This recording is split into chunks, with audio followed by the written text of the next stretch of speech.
What's up, family? Gerald the Bossman here. You're tuned into the Bossman Show on AM 1010, AM 1430, 1055 The King.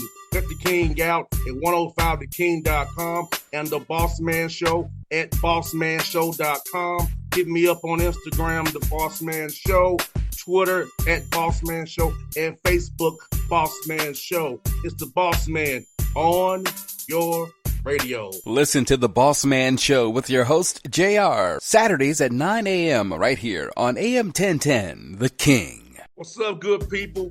BetOnline is your number one source for all your betting needs. The latest odds, lines, and matchup reports for baseball, boxing, golf, and more.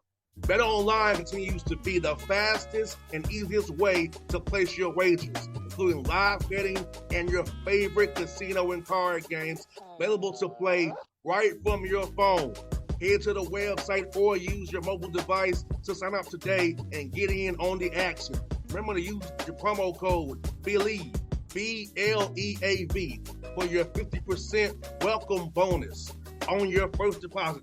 BetOnline, where the game starts. BS3 Network, changing the way you watch TV. Yes, BS3 Network, changing the way you watch TV, covering content and hot topics from A to Z, sports, music, society and culture, movie reviews, you name it, we have it. Check it out on bs3network.com or check us out on Roku, BS3 TV on Roku, as well as check out your favorite podcast on all podcast platforms or Spreaker.com/BS3 Network. You are now tuned to BS3 Network.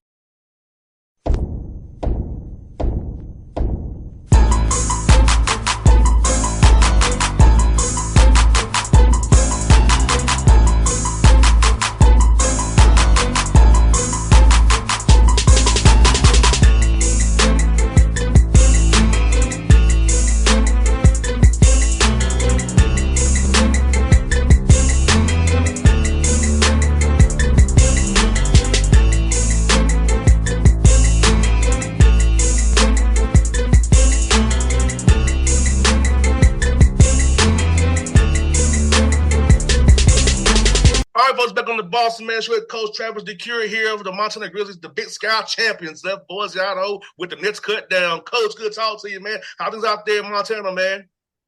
It's been great. It's been great, especially after, a win like Wednesday night. The energy's high, but it's been great all year. And Coach, for you, man, it's third time you're going to the NCAA tournament, man. How does it feel to return again? And how does this feel compared to the prior two that you went to?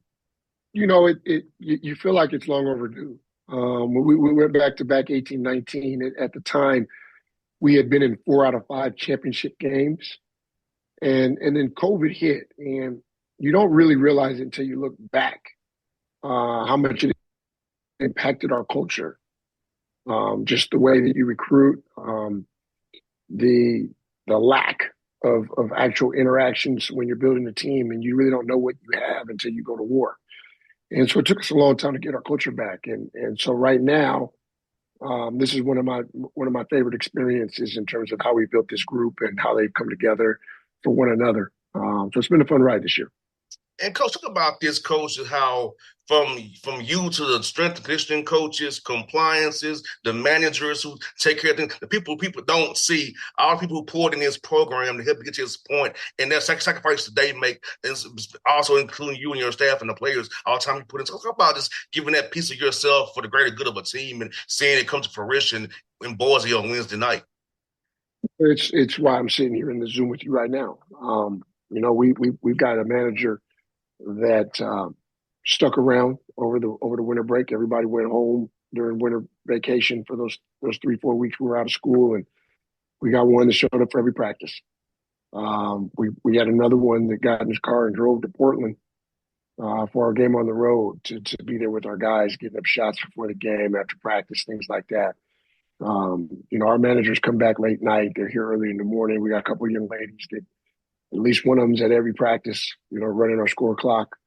And then our strength coach is really, I feel like, the biggest boost for us this year. In the past, we've had a strength coach that worked with multiple sports. He would be at some practices. He'd come on the road once or twice, but he really wasn't a full-time member of our staff because he had so many other programs that he was involved with.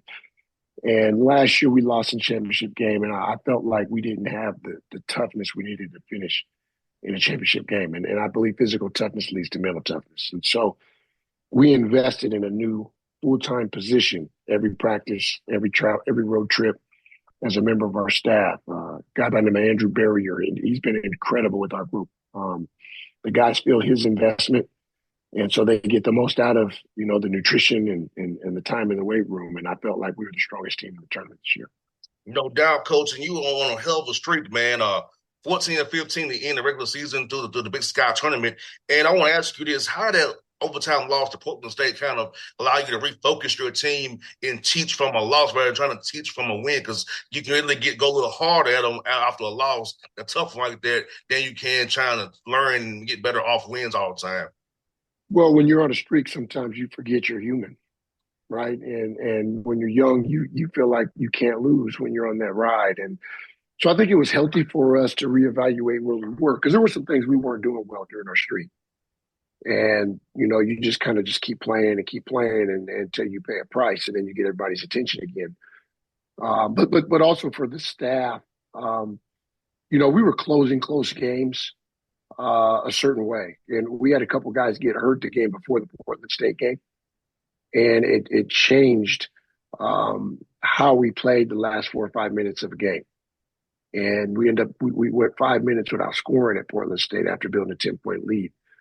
And so I, double back and you watch film and you realize, there were some guys not available to us in the way that we needed them. And so it was important to get those guys as close to 100% as possible going into the tournament. And Wednesday night, we closed the same way we had closed during those streaks. 100%, Coach. And against NAU, Coach, you held them to 40% field goal percentage, and they were doing a lot of switching, a lot of switching, a lot of aggressive switching, and you all kind of sought out the right mismatch in the matchups and made the right plays off those matchups. So talk about your defense holding them for 40%, also using their defense aggressiveness against them to find the right matchups for you all to get the shots you all want. Well, attacking the switch has been a strength of ours all year. A lot of teams in our conference switch. There's such good shooting in our conference that everyone is kind of adapted to switching ball screens and minimizing three-point shots. And we've got multiple guys that can put the ball on the floor and create a shot for themselves. We've got some guys that can play inside and punish smaller defenders. And so we've grown to become a team that plays well in isolations. And then on the defensive side, we had been explosive offensively during our streak, our 10-game win streak. We were shooting about 60% from the floor during that stretch. And I kept telling the guys, we're going to have to be a better defensive team to win the tournament. And so for us to come out in 2 consecutive games, NAU and Idaho as well, and hold both teams under 40%, showed that we had a team that was committed to winning the championship. And Coach, when I looked at the stats, man, you had more assists than had made baskets in Idaho, man. Have you ever had a game like that before in Big Sky play where you all have had more assists than the other team had field goals made? I mean, I thought that was an amazing stat when I read it. We hadn't this year. Our 2018 team had some games like that. We were so good defensively, we forced a lot of turnovers. And because of that, our opponents weren't getting enough shots. And so we would see stat sheets like that. But this year we hadn't defended well enough to do that, which that's why I knew we had a chance at winning the championship, after that NAU game, seeing us defend the way we did. And Coach, Northern Colorado got you pretty good early in the year, man. I know they had to motivate your guys, man, to say, hey, look, we can't do this again. These guys dumped us pretty good once earlier in the season. So talk about how I saw the focus in your guys' eyes, but as you prep for that game, man, talk about the approach to your young men who was everyday guys who was locked in on that. And hey, look, we got to beat this team. It's a quality team. Since he does a hell of a job over there, we have to come out with aggressiveness and jump them first. Yeah, when we played that at home, we thought we were good, but we weren't good. We weren't playing great basketball. We were winning off talent, explosive offensive players, but we weren't sharing the ball. We weren't playing together. We were shooting tough shots. Our assist-to-turnover ratio was negative for some guys. And because we had been winning, it was really hard to get everybody's undivided attention in terms of how to play together. So that loss highlighted our weaknesses, and so we had an incredible film session afterwards. We went on the road, played better at Weber, but not great. And then we had our first half against Idaho State that was the product we needed to see. Unfortunately, we had a lead at halftime. And sometimes success doesn't always lead to consistency. And so we came out in the second half and went back to playing the way we played against Northern Colorado. So when we got home, we had a game, that was a Saturday. So we had a game that following Monday against Idaho.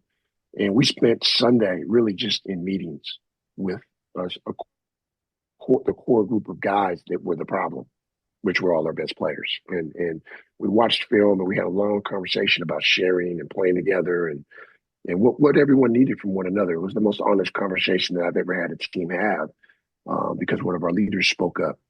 And so we came out and that's when the streak started and we started sharing the ball. You started seeing games, 15 assists, 19 assists, 21 assists. And once our guys got a feel for what it was, and we put it on film and now we can show them good clips. The rest was history. And so when we went back and played Northern Colorado the second time, I believe we shot 65% in the first half. And we were a more physical basketball team. We tightened up some things defensively and proved to ourselves that we could be a better team than them. And so from that point forward, we pretty much were the best team in the conference while riding that streak. So that's why going into the tournament, championship game, we in the locker room, you could tell from the vibe, the guys knew it was a very winnable game. We just had to play the right way.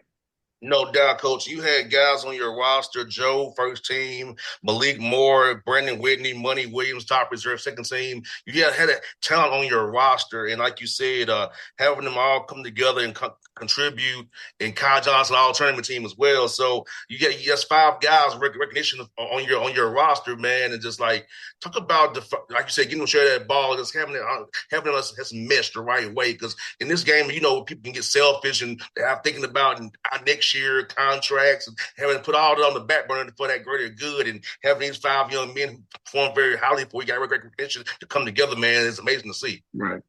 No, you're looking at the Philadelphia Eagles and Saquon Barkley going for the record. And as a fan, I wanted to see him get the record. I wanted to see it for his linemen. I wanted to see it for just the entire organization. It's something that someone can't take away because you're not guaranteed a Super Bowl, right? And it's very similar to how we approach things with our team this year is we've got a lot of weapons. And if we'd had one guy average 20 a game, we would not have won the championship. And our depth was our strength. And so you look up in different games, different guys finished, different guys led us in scoring. That is why we really had one first team all conference player instead of two or three, like Northern Colorado had three. And I thought that if we were going to win a championship, that balance would be our strength. Getting guys to buy into that is very difficult in this day and time because they all want to be first team all conference players. They all want to play professionally. When your leading scorer only averages 12 or 13 points a game as opposed to 17, 18 somewhere else, it's very difficult to sell. And so we just keep pointing at the banners and the Raptors about, hey, this is how we win. This is how we win a championship. And so we need to be the most selfless team in the conference. And we became that. But it wouldn't have felt the same if we didn't win a championship. And so you got to make it happen to make it worth it to everyone in terms of the commitments and sacrifices that they've all made. No doubt, Coach. And it's very important. I try to tell you, who I mentor, it's not so much who starts, sometimes who finishes the game. That's really way more important. Right. And sometimes based on the flow of the game, you won't finish every game. But if you're in that conversation, the coach trusts you and you have a role on this team. So I think sometimes young men get caught up in starting so much, but how about did you finish? And Money Williams finished a lot for you. So like he showed his work finishing the games for you. He didn't start, but he finished for you. So I think he's a perfect example to tell these young men who get caught up in starting so much. Let's talk about who finished the game. Well, for us, we weren't that good offensively for a while. And a lot of Money's success is built on who's around him. He's an incredible creator. And so if you spread him around with, one post that's good at finishing around the rim and three shooters in that space, he's an incredible basketball player, which is what put him, on NBA draft boards. And so our starting lineup isn't that. We don't want to have a plethora of shooting in our starting lineup. And so he didn't really fit with those guys. And so I thought making the adjustment, putting Kai in the starting lineup and having Money come in at the 16-minute mark along with a shooter allowed us to play a way that fit him for his minutes. And that's when our offense became explosive and our field goal percentage increased. And Coach, you shot 50% from the field overall, 36 from three. You have to be really impressed with your guys shooting. That goes to them coming in and getting extra shots up, honing their talent, developing themselves. Because, I mean, shoot 50% overall, man, you're going to be in a lot of games. Right. Some of that is the work the guys are putting in before and after practice, coming back at night, our managers being available, player development with our staff during the week. But the part that I think no one really talks about very much is the shot selection and have an understanding that, I might be a 50% three-point shooter. You might only be 30. But you shooting an uncontested three is better than me shooting a step back or a late contested three. So if I'm willing to turn that down and get you the better one, we're going to make more than we would if I just took them all. And I think there's a lot of teams out there, especially in our conference, and that's what I see the most. There's a lot of guys shooting threes off the bounce, step back, contested, falling down, trying to get fouled. Percentages are really low, shooting from 30 feet because that's where they can get it off as opposed to turning the ball and letting someone else get shot. So when we became selective, our percentage increased. We were shooting in the 20s early in the year from three. We were taking bad shots. We had guys that weren't good shooters, shooting too many. And once we got to conference, we kind of tightened it up a little bit, and the rotation tightened up, but also the types of shots we took. And when we became selective, we became a better team. 100%, coach. And there's something my dad, who's a coach, talked to me about all the time. Is it's sometimes a bad shot is like a turnover as well. So yes, so he talked about that. Your bad shots are turnover for us because you took us a Robert's opportunity to get a better shot. You took a horrible shot.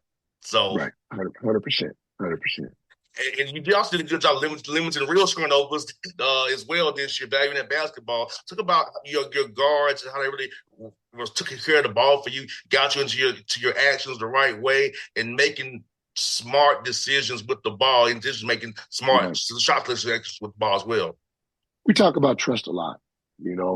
Guards want freedom, right? That's as a guard, that's what you thrive in. Is you always want freedom to make plays for yourself and others, and sometimes you might go off script, and I believe in that as well. But you earn that, right? And the trust comes from your assist to turnover ratio. So for me, the guys that have positive assist to turnover ratios 2-to-1 or better are going to be the guys that I allow to make plays, massage the ball, go off script.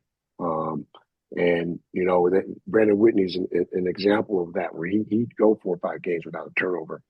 Now, he's a low-risk player, so he's not going to come out and have 9, 10 assists. If it's not a play he thinks he can finish, he's not even going to attempt it. And so he's always been a safe basketball player. That's why he shoots 50% from the floor for a career.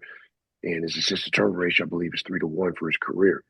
And so when you've got low-risk guys on the floor, you can give them more freedom. And then sometimes your high-risk guys, you can survive their turnovers. And so Money Williams is going to be a little more high risk because of the types of plays he makes for others, but you're going to survive those turnovers that he might have because he's generating so much offense during that period of time.